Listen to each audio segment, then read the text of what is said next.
Happy holidays! Happy holidays! I am in a holiday mood today. My beautiful people.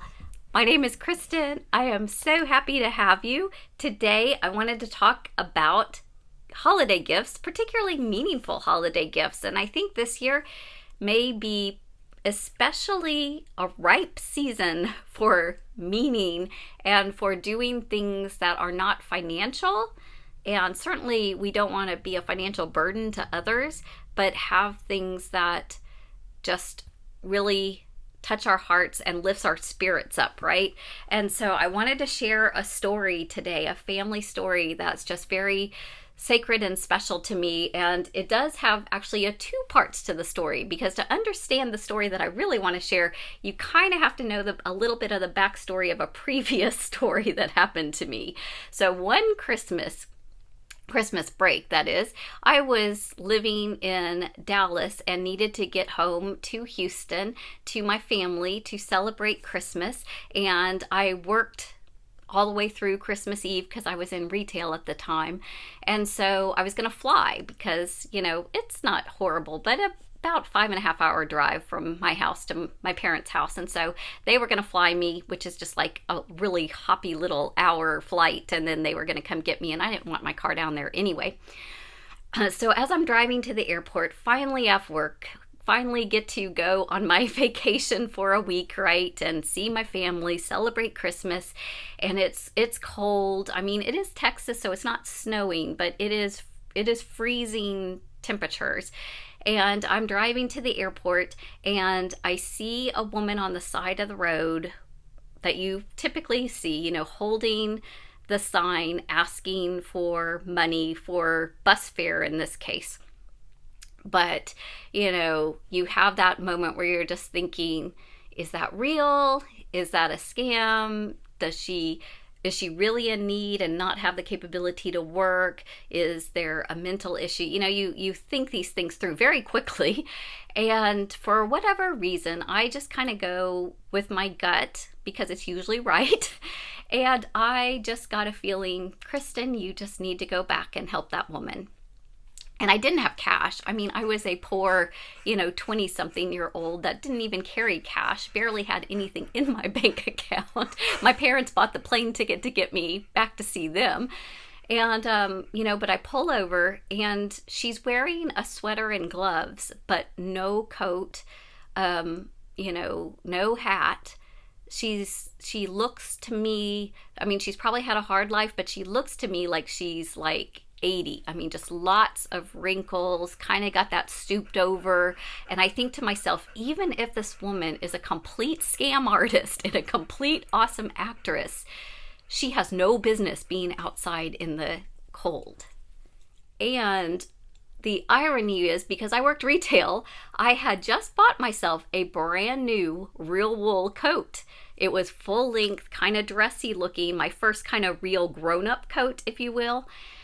And I had paid over $100 even with my discount. I had really splurged and was really excited to have this coat.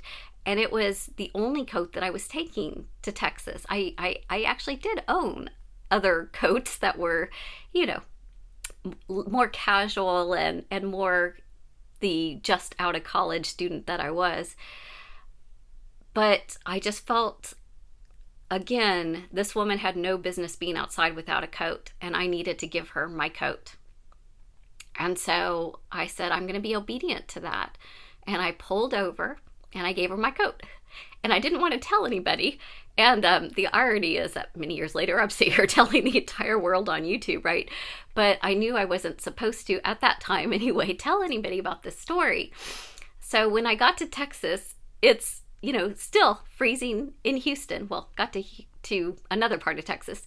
And my family's all making fun of me because I'm literally wearing, my work outfit or whatever. I've got on a thinner blouse. I'm not even wearing a sweater. And they're just like, what are you doing? I was like, oh, I forgot my coat. And they're like, oh, how can you forget your coat? So the whole trip, they're talking about, Kristen, how can you forget your coat when it's the middle of winter? And finally, we're in the restaurant on Christmas Eve, which is our tradition because my mom's a pastor. So we go to service and then there's another service and we try to squeeze dinner in between, but because she's in charge of the services, there's not time to cook and clean, so we go out. So we're out at dinner on Christmas Eve and they're like not letting up. They're just like, Kristen, you're so cold-natured. Why do you not have a coat? And by this time, of course, my mom has lent me one of her coats, and not to worry that I am, not privileged enough to have access to a coat, because that's part of the wealth that we have, right, is access to what we actually need.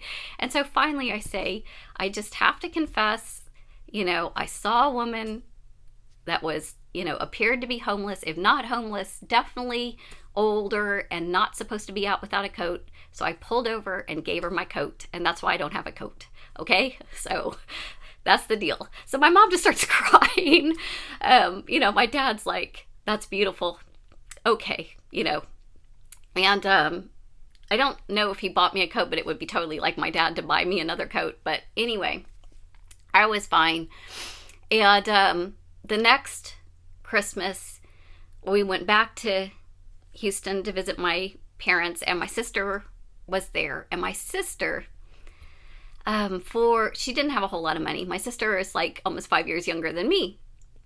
So she's like, student poor kind of thing. And she comes up with meaningful gifts.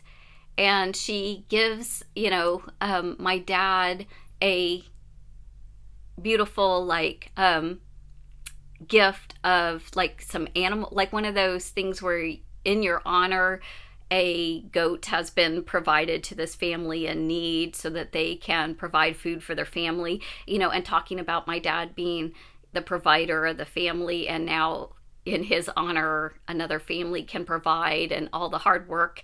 But it just talked to the nature of my dad, right? To his work, to his providing, to his nurturing and taking care as the head of the household, and empowering someone else who didn't have that ability to now have that ability.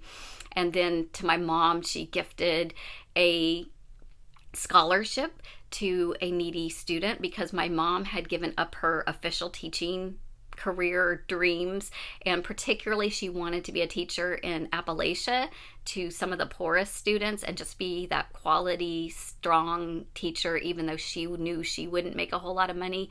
And then she took a different path and became our educator, right? And then became a pastor because that's part of her heart. But that was just such a meaningful, thoughtful gift. And then my sister gifted me with an extra large man's coat.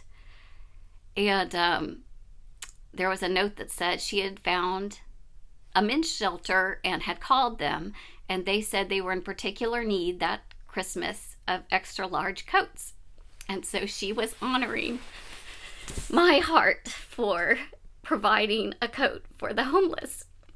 And this is 25, 30 years ago now.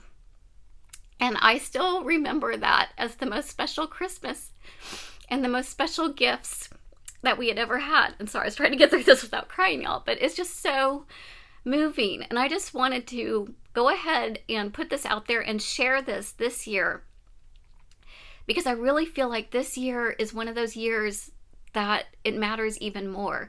If somebody knew that I had a passion, for Jesus in the season of Christmas, and they just made me a picture, of the nativity with their skills, whatever level that was, that would be so meaningful, just because it would show that they know my heart and my understanding of this season, right? Or cats, I love cats. I have a passion for cats. If they gave me something that wasn't expensive, but it said something, particularly in the delivery of it or in the card or whatever, that acknowledged, knowing me and recognizing that in that gift, that is the spirit of, I think, the hope and the love and the joy and the peace of Christmas, is that knowing one another deeply, loving each other and honoring each other. And that is the basis of this Christmas. It is that message of, God's love and gift to the world. And I like to believe that we don't have to be wealthy financially to give that, whatever level, whatever small thing, because it could even be an act of service. It could even be a donation, made to somebody else's cause in their honor, so that you maybe don't have enough to give to a cause and get all your gifts. But if you give to the cause as your gift, it's a win for everybody. And I just really appreciate that this holiday season I will be trying to do things that are meaningful and special, just if nothing else to cheer people up and to share that joy and peace and goodness. And just taking all those little things into consideration. So I actually think this is where I want to stop. I was going to share my advent calendar, but I think I'm just going to keep on piling them up, and we will do those later, because I just really feel like this is a message that I want to stand on itself, that you are good enough as you are. What you have to offer your friends, your family, the world is exactly enough, and you just honor who you are and who they are and the spirit of this season, and this will be the best season and the deepest season that we've had, because sometimes the hard seasons end up being the most blessed seasons. So blessings to you, peace, joy, love, happy holidays. See you tomorrow.